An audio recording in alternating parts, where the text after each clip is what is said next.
جی اس وقت میرے ہاتھ میں ہے بلوں کا بستہ، ابن انشا کی مشہور و معروف بچوں کی نظموں کی کتاب۔ تو میں نے سوچا کہ کیوں نہ آپ کو چند نظمیں سنا دی جائیں، مزہ آئے گا آپ کو سن کر، بچوں کو اور ان کے امی ابا کو بھی بڑا مزہ آئے گا۔ تو ابن انشا نے ایک نظم لکھی تھی، اس کا نام ہے ایک آواز۔ یہ نظم جس سے کہ مجھے پڑھنے سے معلوم ہوتا ہے کہ یہ سرکس کے بارے میں ہے۔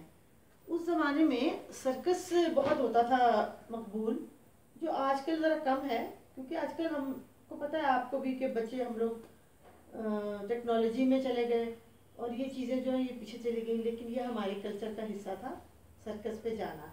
تو اس پر یہ نظم ہے، میں آپ کو سناتی ہوں، سنیے ذرا۔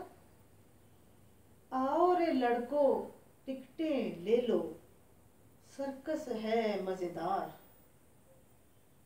آؤ رے لڑکو ٹکٹیں لے لو، حالانکہ بھئی آج کل تو لڑکیاں بھی ٹکٹیں لے سکتی ہیں بہرحال۔ آؤ رے لڑکو ٹکٹیں لے لو، سرکس ہے مزیدار۔ ایک اکنی نقد نارائن، ہوگا نہیں ادھار۔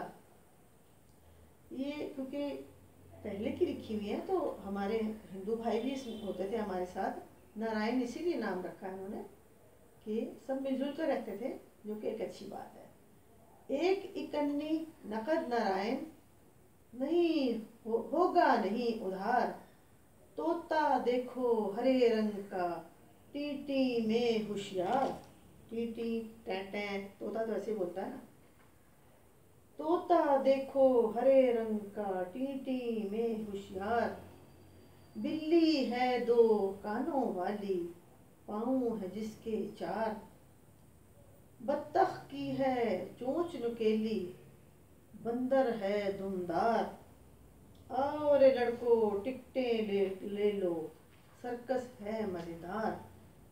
دیکھیں یہ اس زمانے کی نظمیں جب معصوم چیزیں ہوتی تھیں، بلیاں، کتے، بندر، تو یہ تو آج کل بھی بڑے مزے کی ہو سکتے ہیں، اگر آپ چڑیا جائیں تو جانوروں کو دیکھیں۔